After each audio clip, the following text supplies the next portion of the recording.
آج ہم جس موضوع کے اوپر بات کریں گے وہ ہے تجلی باری تعالیٰ اور دیدار الہی۔ اس میں عن جن چیدہ موضوعات پر بات کریں گے، ان میں کشف الساق، کثرت امت محمدیہ اور آخرت میں اس کی پہچان، بعض انبیاء کا صرف ایک امتی ہوگا، کثرت امت محمدیہ صلی اللہ علیہ وسلم کے متعلق بیان کریں گے، شادی کر کے امت بڑھاؤ اس کے متعلق عرض کریں گے، قیامت کے دن وضو کے سبب کن لوگوں کی پیشانیوں کی چمک ہوگی، امت محمدیہ صلی اللہ علیہ وسلم کی پہچان کیا ہوگی، سب سے پہلے امت محمدیہ کا حساب ہوگا یا کسی اور امت کا، امت محمدیہ صلی اللہ علیہ وسلم کے گناہ یہود و نصارہ پر ڈال دیے جائیں گے، کیوں؟ مسلمانوں کے گناہوں کو یہود و نصارہ پر ڈالنے کی حقیقت کیا ہے، ان سب کے متعلق انشاءاللہ مختصر عرض کریں گے۔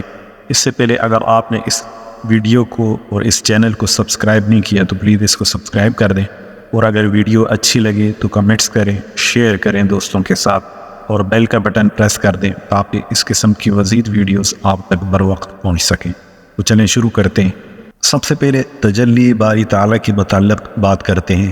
ارشاد باری تعالیٰ ہے یوم یکشف عن ساق ویدعون الی السجود، یہ سورہ قلم کی آیت نمبر 42 ہے، جس دن کھولی جائے پنڈلی اور وہ بلائے جائیں سجدہ کرنے۔ دیدار الہی کے متعلق حضرت ابو ہریرہ رضی اللہ تعالی عنہ سے مروی ہے کہ صحابہ نے حضور صلی اللہ علیہ وسلم سے عرض کیا، کیا ہم قیامت کے دن اپنے رب کو دیکھیں گے؟ حضور صلی اللہ علیہ وسلم نے ارشاد فرمایا، جب سورج پر بادل نہ ہو تو تمہیں سورج دیکھتے ہوئے کوئی دشواری ہوتی ہے؟ صحابہ نے عرض کی، یا رسول اللہ نہیں۔ آپ صلی اللہ علیہ وسلم نے فرمایا، تم اپنے رب کو قیامت کے دن اسی طرح دیکھو گے۔ اللہ تبارک و تعالی لوگوں کو جمع کریں گے اور فرمائیں گے، جو شخص دنیا میں جس کی عبادت کرتا تھا وہ اسی کے پیچھے ہو لے، بس جو سورج کی عبادت کرتے تھے وہ سورج کے پیچھے چلے جائیں گے، جو چاند کی عبادت کرتے تھے وہ چاند کے پیچھے ہو لیں گے، اور جو کسی طاغوت کی عبادت کرتے تھے وہ طاغوت کے پیچھے چلیں گے، بس یہ امت باقی رہ جائے گی۔ اللہ تبارک و تعالی ان کے پاس اس صورت میں آئیں گے جس صورت میں یہ اللہ تعالیٰ کو نہیں پہچانتے ہوں۔ اللہ تبارک و تعالیٰ فرمائیں گے، میں تمہارا رب ہوں، یہ کہیں گے ہم آپ سے اللہ کی پناہ چاہتے ہیں، ہم اسی جگہ کھڑے رہیں گے جب تک ہمارے پاس ہمارا رب نہ آ جائے، جب ہمارا رب ہمارے پاس آئے گا ہم اسے پہچان لیں۔ پھر اللہ تبارک و تعالیٰ ان کے سامنے اس صورت میں ظاہر ہوں گے جس صورت میں یہ اللہ تبارک و تعالیٰ کو پہچانتے ہوں گے۔ اللہ تبارک و تعالیٰ فرمائیں گے، میں تمہارا رب ہوں، وہ کہیں گے آپ ہمارے رب ہیں۔ پھر یہ اللہ تبارک و تعالیٰ کے اتباع میں چل پڑیں گے، پھر جہنم پر پرصراط بچھایا جائے گا جس پر سے تمام لوگ گزریں گے۔ حضرت ابو سعید خدری رضی اللہ تعالی عنہ سے مروی ہے، ہم نے عرض کی، یا رسول اللہ صلی اللہ علیہ وسلم، کیا ہم قیامت کے دن اپنے رب کو دیکھیں گے؟ آپ صلی اللہ علیہ وسلم نے فرمایا، کیا دوپہر کے وقت جب آسمان صاف ہو تمہیں سورج دیکھنے میں کوئی دشواری ہوتی ہے؟ ہم نے کہا نہیں۔ آپ صلی اللہ علیہ وسلم نے فرمایا، کیا 14ویں رات کو جب آسمان صاف ہو تمہیں چاند دیکھنے میں کوئی دشواری محسوس ہوتی ہے؟ ہم نے کہا نہیں۔ پھر آپ صلی اللہ علیہ وسلم نے فرمایا، جیسے سورج اور چاند دیکھنے میں تمہیں کوئی دشواری محسوس نہیں ہوتی، اسی طرح قیامت کے دن خدائے تبارک و تعالیٰ کو دیکھنے میں کوئی دشواری محسوس نہیں ہوگی۔ جب قیامت کا دن ہوگا تو ایک آواز لگانے والا آواز لگائے گا، ہر قوم اس کی طرف چلے جس کی وہ عبادت کرتی تھی، بس اصحاب سلیب کی طرف، بتوں کے پرستار بتوں کی طرف، اور جس قوم نے بھی جس اعلیٰ کی عبادت کی ہوگی وہ اسی کی طرف چلے گی۔ کشف ساق کے متعلق امام ابن حاکم رحمۃ اللہ علیہ سے یہ اضافہ بھی منقول ہے کہ جب معبودان باطلہ کے پجاری ان کے پیچھے چلیں گے تو جہنم میں گر جائیں گے، صرف مدعان توحید، نیک و بد مسلمان اور اہل کتاب باقی رہ جائیں گے۔ پھر جہنم کو سراب کی مانند پیش کیا جائے گا، اس کی آگ کا بعض حصہ بعض پرجوش مار رہا ہوگا۔ پھر یہود کو بلا کر ان سے پوچھا جائے گا، تم کس کی معبود کی عبادت کرتے تھے؟ وہ کہیں گے، ہم عزیر ابن اللہ کی عبادت کرتے تھے۔ انہیں کہا جائے گا، تم جھوٹ بولتے ہو، اللہ تبارک و تعالیٰ کی نہ کوئی بیوی ہے نہ کوئی اولاد۔ پھر ان سے پوچھا جائے گا، تم چاہتے کیا ہو؟ وہ کہیں گے، ہم چاہتے ہیں کہ تم ہمیں پلاؤ۔ ان سے جہنم کی طرف اشارہ کر کے کہا جائے گا، تم دیکھ نہیں رہے؟ وہ جائیں گے اور جہنم میں گر جائیں گے۔ پھر عیسائیوں کو بلایا جائے گا اور کہا جائے گا، تم کس کی عبادت کرتے تھے؟ وہ کہیں گے، ہم مسیح ابن اللہ کی عبادت کرتے تھے۔ ان سے کہا جائے گا تم جھوٹ بولتے ہو، اللہ تبارک و تعالیٰ کی نہ بیوی ہے نہ کوئی اولاد۔ ان سے کہا جائے گا تم چاہتے کیا ہو؟ وہ کہیں گے ہم چاہتے ہیں کہ تم ہمیں پلاؤ۔ ان سے جہنم کی طرف اشارہ کر کے کہا جائے گا تم دیکھ نہیں رہے؟ وہ جائیں گے اور جہنم میں گر جائیں گے۔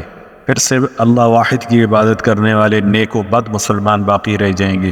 پھر اللہ تبارک و تعالیٰ اس صورت میں ظاہر ہوں گے جس میں ہم انہیں نہیں پہچانتے۔ اللہ تبارک و تعالیٰ فرمائیں گے ہر گروہ جس کی عبادت کرتا تھا اس کے ساتھ لاحق ہو گیا ہے، صرف تم باقی ہو۔ انبیاء کرام کے سوا اس دن کوئی بات نہیں کرے گا۔ وہ عرض کریں گے ہم نے دنیا میں لوگوں کو چھوڑ دیا تھا حالانکہ ہمیں اس وقت ان کی بڑی ضرورت تھی۔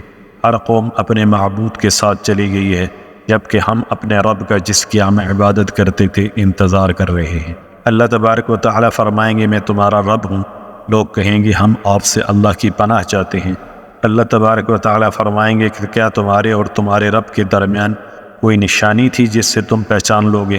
وہ کہیں گے ہاں، وہ نشانی ہے کشف ساق، یعنی پنڈلی کھولنا۔ بس اللہ تبارک و تعالیٰ پنڈلی کھول دیں گے۔ یہ دیکھ کر ہر مومن سجدہ میں گر جائے گا۔ صرف وہ لوگ رہ جائیں گے جو خدا تبارک و تعالیٰ کو شہرت اور ریاکاری کے لیے سجدہ کرتے۔ وہ سجدہ کرنا چاہیں گے لیکن ان کی پیٹھ لکڑی کے تختے کی طرح ہو جائے گی۔ جب بھی وہ سجدہ کرنا چاہیں گے تو پشت کے بل پیچھے جا گریں گے۔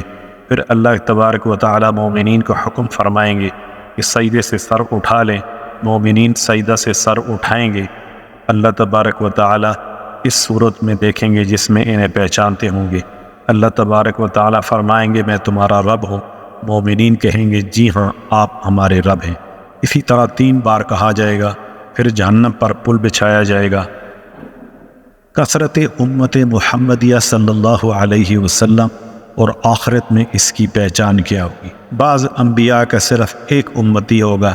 اس کے متعلق حضرت انس رضی اللہ تعالی عنہ سے روایت ہے، جناب رسول اللہ صلی اللہ علیہ وسلم نے ارشاد فرمایا میں جنت کے بارہ میں سب سے پہلے شفاعت کرنے والا ہوں، اور قیامت کے دن میری امت کی تعداد تمام انبیاء کی امتوں سے زیادہ ہوگی۔ قیامت کے دن بعض انبیاء کرام ایسے بھی آئیں گے جن کی امت میں صرف ایک آدمی ان کی تصدیق کرنے والا ہوگا۔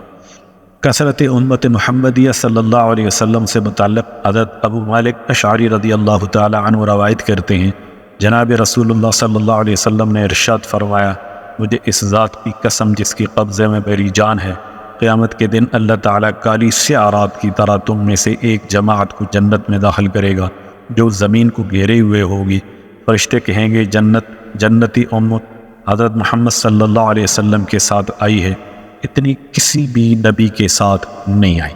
یعنی جتنی لوگ حضور صلی اللہ علیہ وسلم کی امتی بن کے ان کے ساتھ جنت میں داخل ہوں گے، اتنے لوگ کسی بھی امت کے ساتھ اور کسی بھی امت اور کسی بھی نبی کے ساتھ داخل نہیں ہوں گے۔ شادی کر کے امت بڑھاؤ کے متعلق حضرت انس رضی اللہ تعالی عنہ سے مروی ہے، جناب رسول اللہ صلی اللہ علیہ وسلم نے فرمایا شادی کیا کرو کیونکہ میں تمہاری وجہ سے قیامت کے دن دیگر امتوں پر فخر کروں۔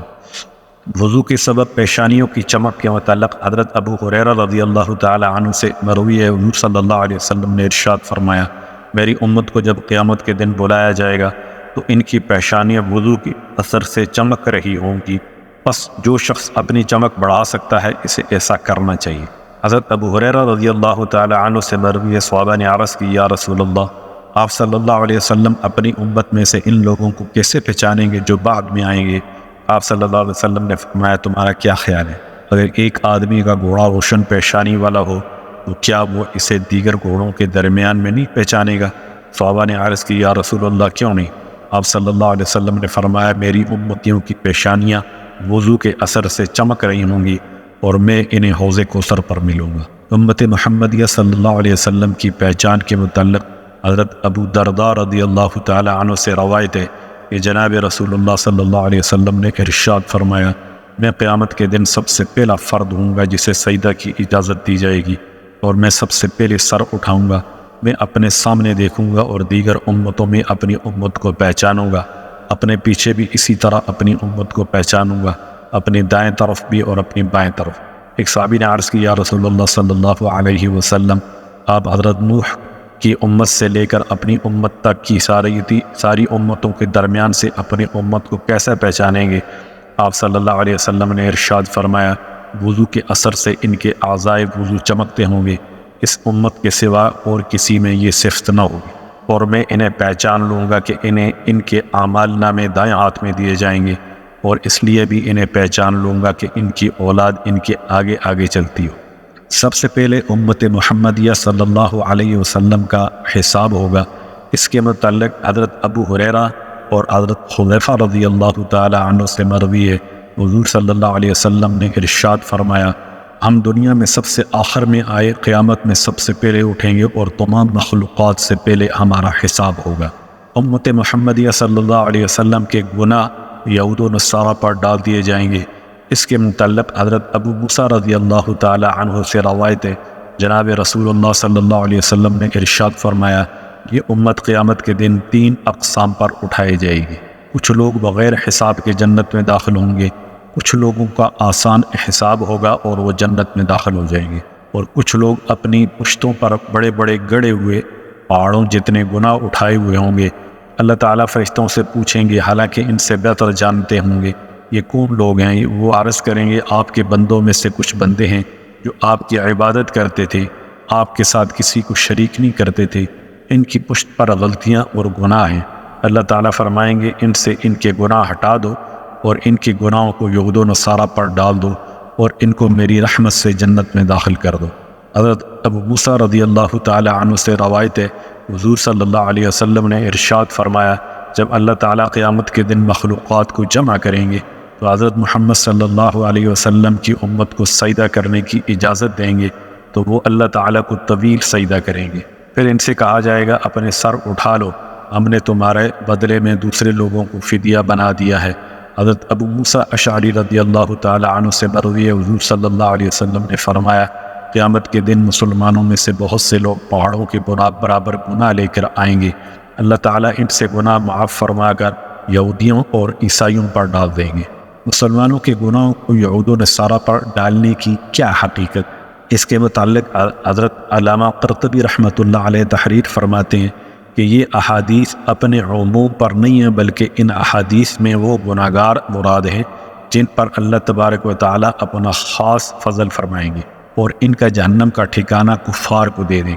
اور یہود و نصارہ پر گناہ ڈالنے کا مطلب یہ ہے کہ اللہ تعالیٰ یہود و نصارہ کا عذاب ان کے کفر اور ان کی گناہوں اور مسلمانوں کے گناہوں کی وجہ سے دگنا کر دیں گے، کیونکہ اللہ تبارک و تعالیٰ صرف دوسرے کے گناہوں کے سبب کسی کو عذاب میں مبتلا نہیں فرماتا۔ ارشاد باری تعالیٰ ہے، وَلَا تَزِرُ وَازِرَةٌ وِزْرَ أُخْرَىٰ، اور نہ اٹھائے گا کوئی اٹھانے والا بوجھ دوسرے کا۔ اللہ تبارک و تعالیٰ قادر ہیں جس کے عذاب میں چاہیں اضافہ کریں اور جس کے عذاب میں چاہیں تخفیف فرمائیں۔ اور ایک روایت میں ہے، یعنی جو مسلمان بھی فوت ہوتا ہے اللہ تعالیٰ اس کی جگہ دوزخ میں یہودی یا عیسائی کو داخل کر دیتے ہیں۔ اس کا مطلب یہ ہے کہ جو گناہگار اپنے گناہوں کی وجہ سے جہنم کے عذاب کا مستحق ہے، اللہ تعالیٰ جب اس کی بخشش فرمائیں گے اس کی دوزخ والی جگہ خالی ہو جائے گی، اللہ تعالیٰ اس کی جگہ کسی یہودی یا عیسائی کو جو اپنے کفر کی وجہ سے اس کا مستحق بنے گا داخل فرما دیں گے۔ احادیث میں وارد ہے کہ ہر مسلمان چاہے نیک ہو یا گناہگار، اس کی 2 جگہیں، ایک جگہ جنت میں اور ایک جگہ جہنم میں، اور اسی طرح کافر کی بھی 2 جگہیں۔ ارشاد باری تعالیٰ ہے، اولئک هم الوارثون، وہی ہیں میراث لینے والے کا، یعنی یہی معنی ہے کہ مسلمان جنت میں کفار کی جگہوں کے وارث بن جائیں گے اور کفار دوزخ میں مومنین کی جگہوں کے وارث بن جائیں گے۔ لیکن یہ وارثت مختلف قسم کی ہے، ان میں سے بعض تو وہ حضرات ہوں گے جو بلا حساب جنت کے وارث بنیں گے، اور بعض حساب و کتاب کے بعد، اور بعض جہنم سے نجات پانے کے بعد۔ بعض حضرات یہ بھی فرماتے ہیں کہ کفار پر مسلمانوں کے جو گناہ ڈالے جائیں گے یہ وہ گناہ ہوں گے جن گناہوں کا وہ کفار سبب بنے گے، اس طرح کہ انہوں نے اس گناہ کو شروع کیا ہوگا اور ان مسلمانوں نے ان کی پیروی کی ہوگی۔ جب مومنین کے گناہ معاف کر دیے جائیں گے تو ان کفار کے گناہ باقی ہوں گے جنہوں نے ان گناہوں کی بنیاد ڈالی ہو۔ لہٰذا یہ کہنا کہ مسلمانوں کے گناہ ان پر ڈال دیے جائیں گے مجازاً یہ ہے، نہ کہ حقیقتاً۔ علامہ ابن حجر رحمۃ اللہ علیہ نے اسی جواب کو قوی کہا ہے۔ والسلام علیکم ورحمۃ اللہ وبرکاتہ۔